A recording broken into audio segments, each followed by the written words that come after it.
And he joins us on the River Islands guest line. As all guests on 95.7 The Game appear on the River Islands guest line. And is it time for you to discover the island's River Islands in Lathrop? Brian Baldinger joining us on the Morning Roast, heading into week 1. Yeah. Seahawks, Niners. But, Joe, you want to start somewhere else? You know, Baldy, when I think of people in sports media who had a big impact on my life and my love of the sport, like I think of Bill Walton for college basketball, for example. I think of Hubie Brown, you know, in the NBA. And I think of yourself in the NFL, or John Madden, who had a big impact on my love of the game. Lee Corso is one of those people for me that I see him on television and I smile, and to see him, you know, go out gracefully with the applause that he had, it hit me in my soul. I'm getting older and I love Lee Corso, and he meant so much to my childhood mornings. Lee Corso, Baldy, as someone who has been around the game of football your entire life, when I say Lee Corso, what do you think? Very similar things that you just said, Joe, and I'm glad you brought his name up. It was my favorite show on all sports and all TV. Maybe TNT with, you know, Charles, you know, and Ernie and those guys, but I mean, right there, you know. And honestly, I did college football for Fox for 10 years, and I did a lot of early games, and I would wake up wherever I was, and I had college football game day on. And I worked at Fox, and they had a pregame show, and no offense to anybody there, but I tuned in. I go back to Craig James's day, when Craig was there before, you know, Kirk, you know, and I grew up watching Craig James. I got to know Craig really good down in Texas, but I went to his broadcast school. But Lee Corso and that show, for me, was as good as sports television got. It just did. It did everything. Aaron Andrews, you know, broke onto the scene there. Like we all know, like college football game day actually set the table for me for the whole weekend. It started the weekend. College football all day Saturday started with college football game day. And it led into Sunday pregame shows and then the games. But I'm with you. Lee Corso was special because he did it with class. Because Bradshaw told me something a long time ago when I went to work at Fox. He goes, Baldy, I know you love X's and O's. You love talking about all this stuff. But let me just remind you, we're in the entertainment business. And Lee always kept that, you know, that little thing. We're there to be entertained. We want to laugh. We want to smile. We want to cheer. We want to be entertained. And Lee understood all of that. No matter the gravity of the game, the sport, it was still an entertainment focus. And Lee brought all of it, the tactical part of it and the entertainment part of it. No, it's a great point. It's Brian Baldinger joining us here on the Morning Roast, Spadoni and Shasky, and it kind of leads us into this NFL Week 1. Like, that was a perfect weekend to get us started, right? I always root for a good college football Week 1 weekend because it gets us ready for NFL Week 1. It gets the juices flowing, if you will. And by the way, shout out Lee Corso. I don't know if you saw this ball. He went 6 for 6 with his picks over the weekend. He was crushing it. So good for Lee to go out on top right there. But this leads us into 49ers, Seahawks, Week 1 in Seattle. And Jauan Jennings returns yesterday, Baldy, to practice. It was the big talk of the last month. Is it the calf? Is he holding out? Is he holding in? What's going on with Jauan, who returns to practice yesterday? How big of a boost will that be for the offense if he's able to suit up Week 1 in Seattle? Well, I mean, he needs someplace to go with the ball, you know, and I'll never forget this when Jimmy Garoppolo was there and the quarterback. And Jauan was just sort of breaking onto the scene, and, you know, and I said, what is it about this guy? Like, what's his strength? He goes, well, he's not very fast. Doesn't run the greatest routes, but he always seems to be open. Like, that's kind of how they describe Jauan Jennings. And I don't think that's a knock. Some guys just have an ability to be open. Maybe it's, he's bigger than the other guys. He's got some size to him, but he does seem to get open a lot. And ultimately, the quarterback has, and in Brock's case, it's no different than the other side. This, what Sam is going to be doing for Seattle. But, you basically have 2.5 seconds to find an open receiver and make a decision. I mean, it's the ultimate speed test, is to find an open receiver. And then put it in a great location against guys that basically can run routes as good as you can. So it's a challenge. But to me, to answer the question, Brock has a place to go with the ball that he might not have had, last week at this time. That might be really important to extend a drive, to finish a drive, to, get a chunk yards, whatever. And so he's important. He's important to this offense. Baldy, I wrote down 6 different questions, or I guess themes that I have for the Niners this year in terms of importance. If you were to narrow it down, just from your vantage point, what is the number one biggest topic for you regarding the Niners heading into this year? All right, I want to see if my notes concur with yours here, Joe. All right, let's see. Because sometimes we think alike. But to me, I was just listening to the question, and I was already jotting down notes. But to me, it's McCaffrey. Is Christian McCaffrey Christian McCaffrey? Am I right, Joe? It's my He's number one, right? It's my number one question. I don't know. Is he cooked? Is he great? Is he somewhere in the middle? I don't know. Well, here's the thing. Running backs, they all fade differently. Some guys go, Emmitt Smith went 13 years. Some guys can go a long, long time. Josh Jacobs still looks like he's running really, really good, right? Aaron Jones, who is in Christian McCaffrey's draft, still looks like he's going at a pretty good clip. You just never know. I saw Derrick Henry this summer.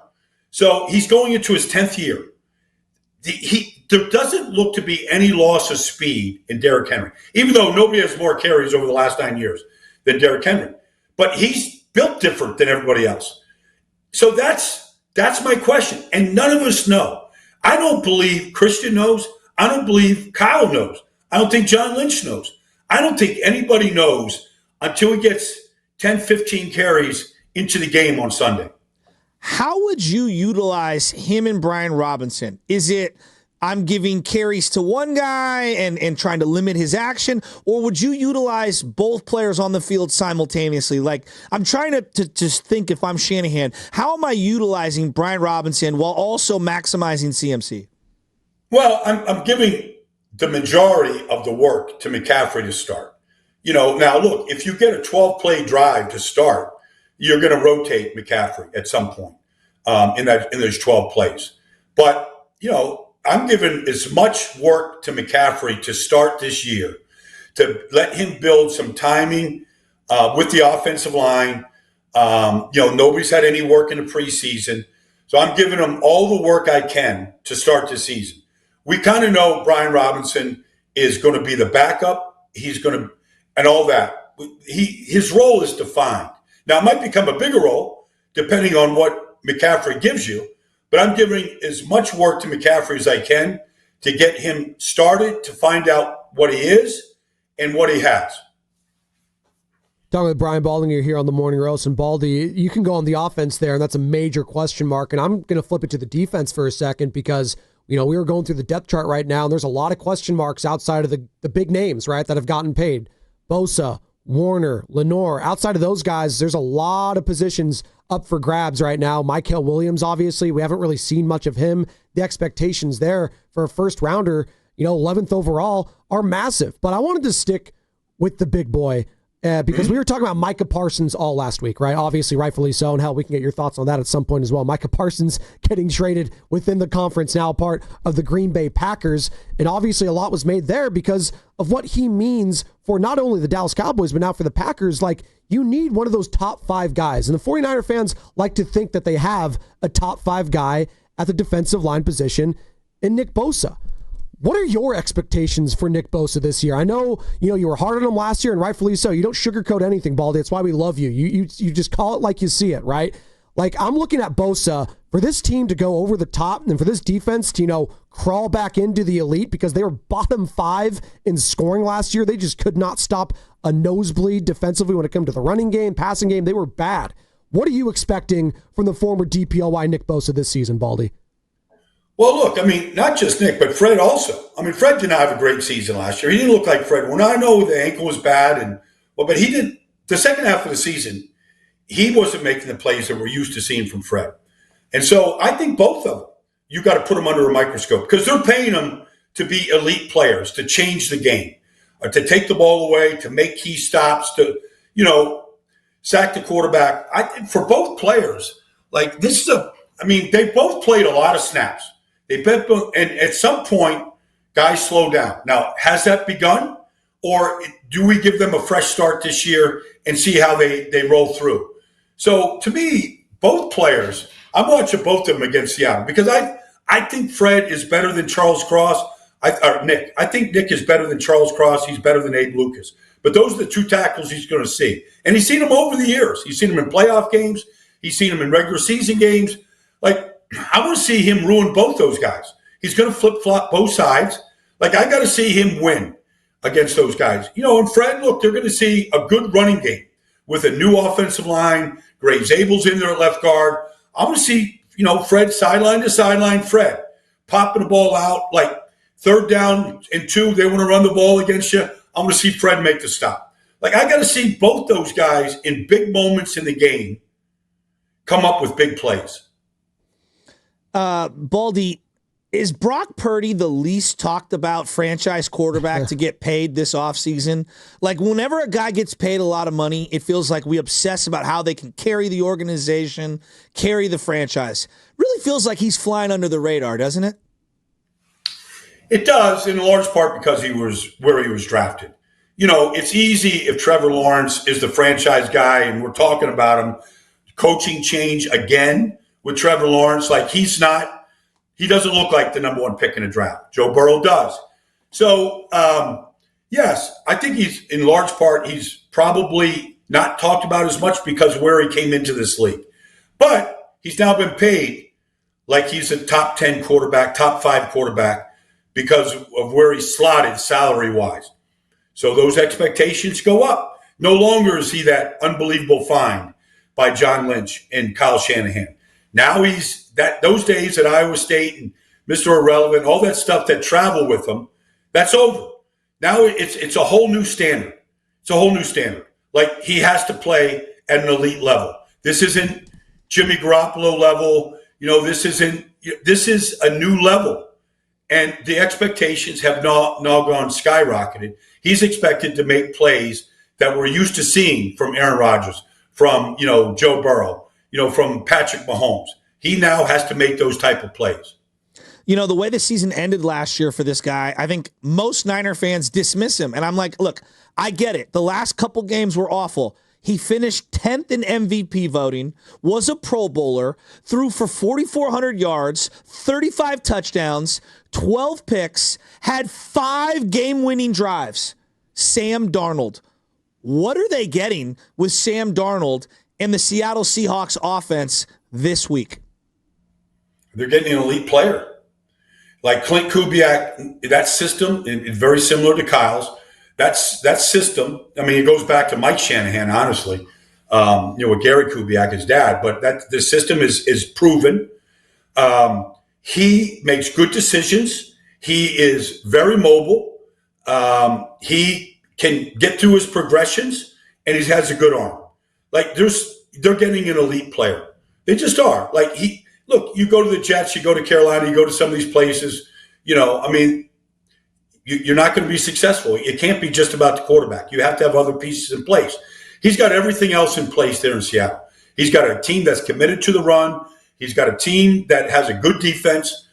He's got a bright young coach in Mike McDonald. I think they're getting an elite player. They really are. You can talk about the last game of the year against the Rams. That there's a reason why their number 1 priority in the offseason was addressing the offensive line. And that's what they did. Mike McDonald was the defensive coordinator in Baltimore the night that on Christmas when Purdy looked terrible and Kyle Hamilton intercepted a bunch of passes. And really it felt like his MVP chances kind of diminished after that evening. And then last year, they really stymied the Niners in the second half of the game at Levi's. What is it that Mike McDonald does on defense that's so tricky for this 49er offense? I wish I could bring Rod Woodson into this conversation. He's the voice of the Baltimore Ravens. And Rod Woodson is one of the great football minds of the last 30 years. As a player, broadcaster, I worked with him NFL Network. But Mike plays this matchup zone. He sits on top of your routes. They read routes. They don't show you what they're doing until the ball is snapped. They sit in these shells, and they come out of the shell. it's almost impossible to get the ball behind you. They have chess pieces like Devin Witherspoon will be the Kyle Hamilton of this defense. They're going to move him around. He'll be in a lot of different spots. He'll be a designated blitzer. But they really understand formations, down and distance, and they freaking read these routes and these concepts with these matchup zones, and it really makes the quarterback hold it. They're not sure. And at some point, they hold it so long that last year in Baltimore, they led the league in sacks and takeaways. It leads to sacks and it leads to turnovers is what it does. God, I love talking football with Brian Baldinger right here on the Morning Roast. Baldy, sticking on the head coaches right now, let's talk about the head coach of the 49ers, Kyle Shanahan. And, it's always perception versus reality. And it feels like there's just a disconnect right now within some of the Niners fan base and the head coach, Kyle Shanahan. Why is that? Because nationally, this guy is still viewed as one of the top 5 head coaches in the league. I truly believe if he was out there as a free agent, like 90% of NFL teams are trying to go get that guy as their head coach. Why do you think there's such a disconnect between some of the Niners fan base and their head coach, Kyle Shanahan, heading into this season? I just think because Kyle has gotten to Super Bowls and haven't won Super Bowls. And there's been plays and decisions in Atlanta, in San Francisco, where he said if he had done this, they would have won the game. Brady comes back. So I think that travels with him. But I'd like to challenge any 49er fan out there that questions Kyle Shanahan, says, what other coaches would have done what he has done with Brock Purdy? Would you be an elite team, an elite offense, if Trey Lance didn't work out and you had to go to Brock Purdy? Would you have been able to do this? And then you go, Debo got paid. Ayuk got paid. Like everybody got paid in this offense. They've all benefited. And on defense too. Like would Lenore have gotten paid? Would George Kittle gotten paid twice if it wasn't for Kyle Shanahan? Like there's a reason why these guys have become the top of the leaderboard at their positions. So all those guys that I just mentioned, Aaron Banks, it got paid. Like, would have Aaron Banks been paid if somebody else was the coach of the 49ers? Probably not. Like, they've got 8 or 10 of the top players at their positions under Kyle Shanahan. Trent Williams been paid 3 times. Washington gave up on him. Like, you just have to kind of look and scratch your head. Like these guys, because they've been an elite team, they've gotten elite players have gotten paid. And so I question some of those people that question Kyle at this point. Baldy, if I were to ask you, the most important player, if you gave them a career year and you think it would have the most impact on winning for the Niners and you could wave that magic wand on that particular player on this team, who would that player be for you? McCaffrey. Like, if McCaffrey looks like he did 2 years ago, I think San Francisco is going to win the division. Like, I think they're going to be that good. Like, I think he's that much of a difference maker. And he's that type of talent. And the offense, whoever Brock is throwing to, like, it will change if Christian McCaffrey is giving you 100 yards a game. If he's giving you 100 yards a game and then 100 and plus total yards a game, like he did 2 years ago, then I have much fewer reservations about this football team. Hey, Baldy, great stuff to kick off week 1. Seahawks, Niners will be reacting next week. Oh, I can't either. We got 2 more days, less than 2 days. We got Eagles, Cowboys. Listen to this, guys. I'm doing, for national radio, I'm doing Cowboys, Eagles Thursday night. Wow. And I'm doing Giants, Washington on Sunday. Whoa. And then I'm coming back, and I'll be at NFL Films with San Francisco, Seattle on the TV, breaking the 1 o'clock games down. Like, it's just immersion, complete immersion in the game right now. God, I love it. Who had a worse weekend, Arch Manning or Bill Belichick? I got to say Bill. Like that was pretty ugly last night. Hey, Baldy, I had a take, and I want your opinion. All these college games need to be played at college stadiums. It's just the environment. I hate the neutral site games in the regular season. It drives me nuts. There's nothing better. Like, seeing Arch in the Horseshoe was unreal. Yeah. No, there's no question. I'm doing Texas OU this year. Like, it's at the Cotton Bowl, which is still pretty good. That is good. It'll be half OU, half Texas. But yeah, I agree. Like, I said, like, I went to Duke. I played it at Chapel Hill many times, but they'll never have another atmosphere like they had last night. It will never look like that for a football game. Maybe Belichick next year, maybe if they gets this thing turned around. But I'm with you. There's nothing better than college football venues.